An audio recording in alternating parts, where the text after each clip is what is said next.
Alright, guys, welcome back to the top 5 best matches of 2014 as a part of our wrestling year in review for 2014. We just did 10 through 6, now we're doing 5 through run, and we have Gary back with us. Hi. My number 5 is a match that a lot of people aren't really expecting. Actually, how do I say this? Not really a lot of people expected this match to be good.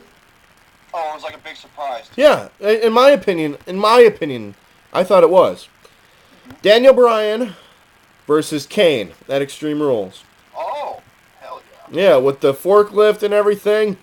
I'll tell you why it was good, because it was innovative. It was unique. They It had was. backstage segments. And Yeah. they used their environment to their advantage. Exactly. And we had a flaming table, baby. And a flaming table, too. That was Hell freaking yeah. badass. And we had Kane, being the big red monster instead of the big red retard. Thank God. But yeah, this match from beginning to end, I was on the edge of my seat. I was like, oh my gosh, what's going to happen? The headbutt dive off the forklift. That was sick. That was sweet. Extreme Rules was a damn good pay. It was. It was really fun. So simply put, that's why that match is my number 5. Daniel Bryan versus Kane at Extreme Rules. Excellent. My number 5, this also involves Daniel Bryan, and this was the main event at WrestleMania. Ah. The triple threat match. Daniel Bryan, Randy Orton, and Batista for the WWE Championship at WrestleMania 30. I mean, that was like a perfect send-off for WrestleMania 30, having Daniel Bryan, come back after the injury and win. And, it contains the sickest spot of the night. It was a Batista bomb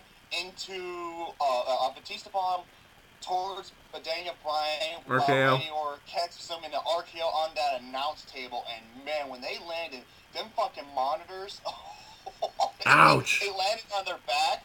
Oh, you can tell Randy Orton was hurt. Yeah.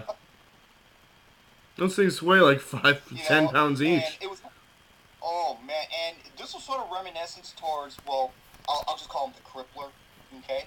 Where, Yeah, that triple threat.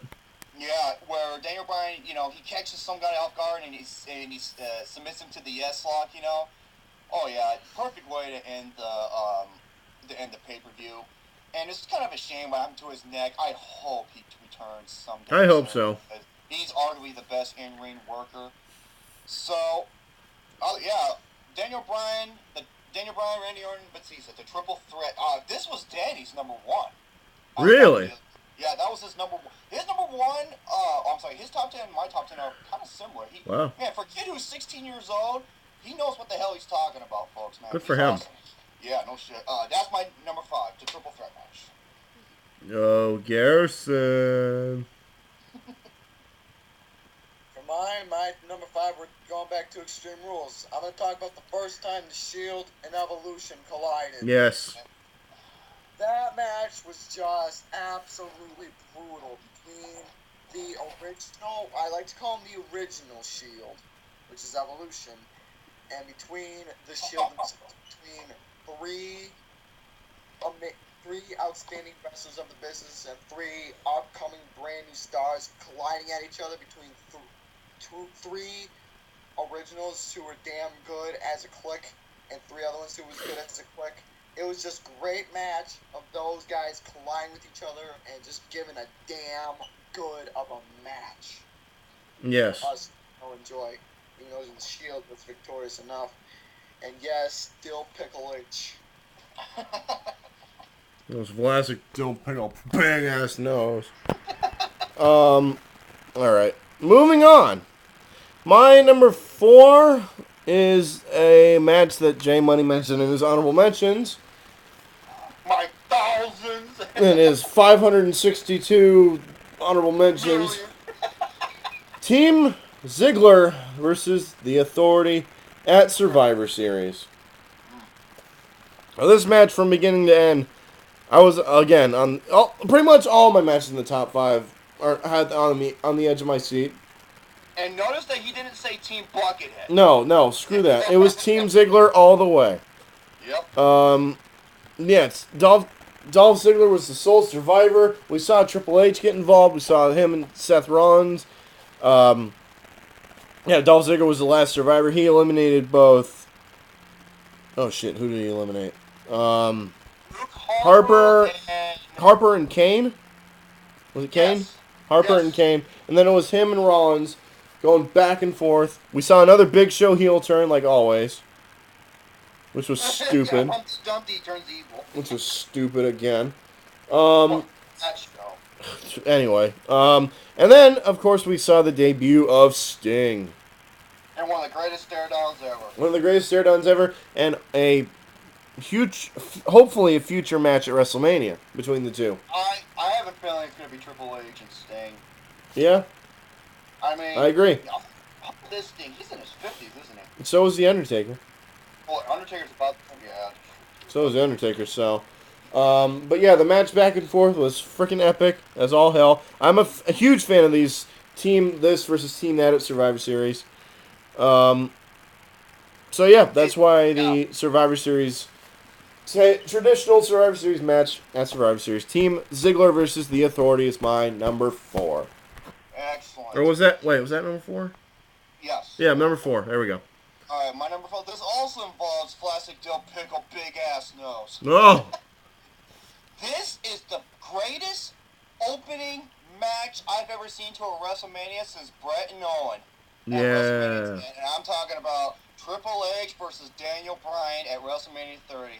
The match that stole the show from my point of view. I agree. And oh, hey, Fuckboy Buckethead, Fruit Loop Dingus, Rainbow Cocksucker, Super Cena, Super Shit. Take some notes because Triple H put Daniel Bryan over clean with no excuse. Okay? Yeah, that is true. Yeah. I mean, Triple H coming out there, awesome entrance, but I love Triple H's entrance coming out there. Shao Kahn. Shao Kahn from Mortal Kombat. It is a fucking Shao Kahn. And the only thing he didn't tell Daniel Bryan, you suck. No, that's Kurt Angle. Oh, shit. true. Daniel Bryan, Triple H back and forth action. I mean, she was amazing. And I said this before and I'll say it again, man. WWE, I'll give you credit because when you do pay-per-views, your opening match has been fucking awesome. It has to be from the beginning. It has to be balls to the wall. There can be some duds in between the opening and the main event, but still. I mean, okay, almost every fucking pay-per-view this year started out with an awesome match. Yeah. This is the best opener since Bret and Owen. I can agree with that. So yeah, that is my number 4. Triple H versus Daniel Bryan at WrestleMania 30. The greatest opener since 10.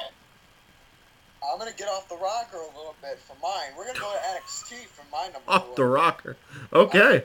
We're going to NXT for number 4. Okay. I'm going to talk about between 2 great wrestlers in the beginning of this year at NXT. And I believe it was NXT Arrival.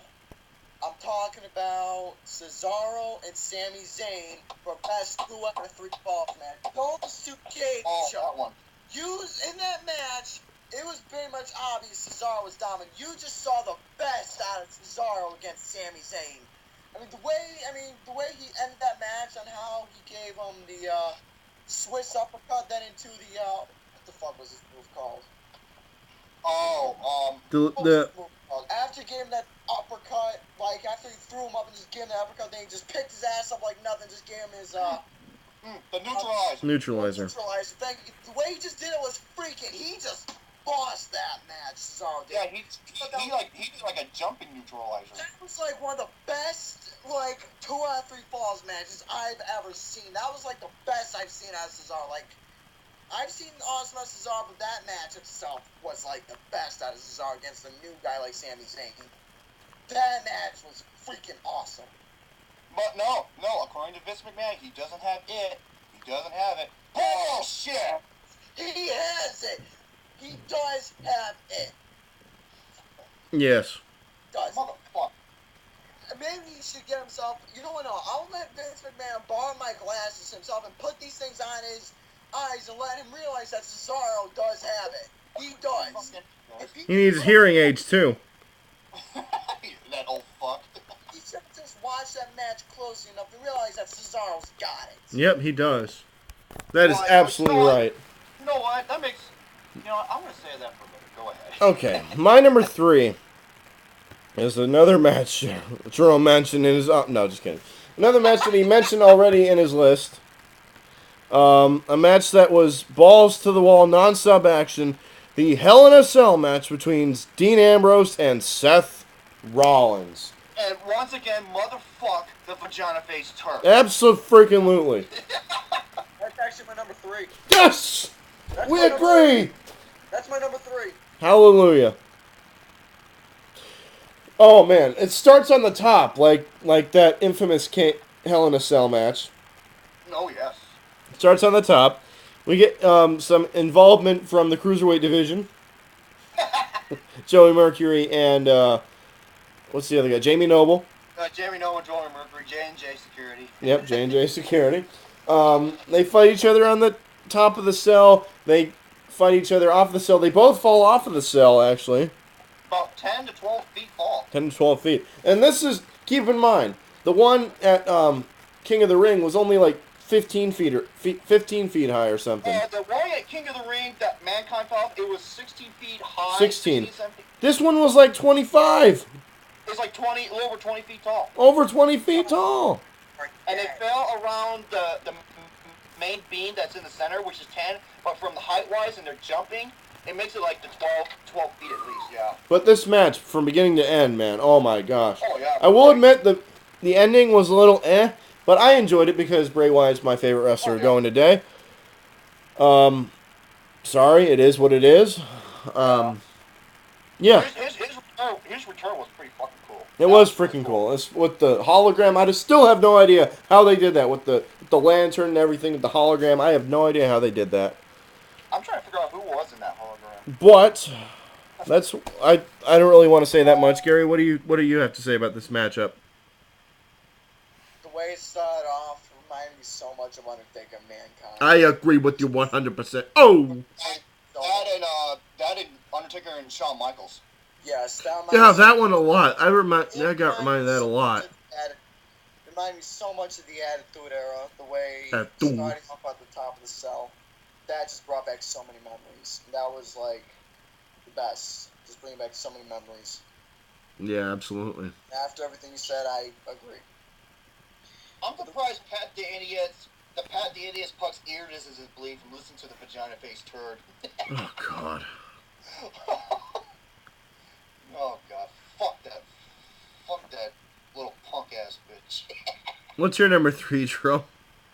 Okay, I got 2 minutes. Number 3. Yeah. Oh boy, you heard me praising this match, and I promise you people, it was going to be on my top 5. It is one of 3 matches this year I gave a 5-star to.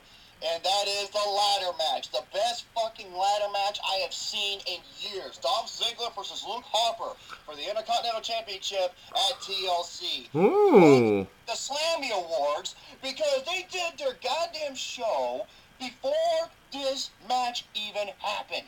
Ridiculous. Bullshit. They should wait till after TLC to do the Slammies. And oh man, so many. I couldn't recall how many spots, but probably one of the best spots. And Luke Harper, for a man of his size, does a suicide dive outside the ring while Dolph Ziggler has a ladder in front of him. And the way he landed on that fucking ladder. Man, you knew he was hurt because he was screaming and his arm was bleeding and shit like that. Oh my God, man. This is one of 3 matches this year I gave a 10 out of 10 to, or 5-star you say. This is the death, and yeah, thank God they're making the Intercontinental Championship look, hold merit, unlike the Jizz when he held onto that fucking belt. So, I got about 30 seconds left, but yeah, that's my number 3. I told you it's going to be high on my list, and I have to say, the ladder match between those 2 guys, awesome shit. Absolutely 100%. Coming up next, we reveal our number 2, our number 1, and the shit stand. The worst match of the year. And we'll wrap things up, so stay tuned for all that.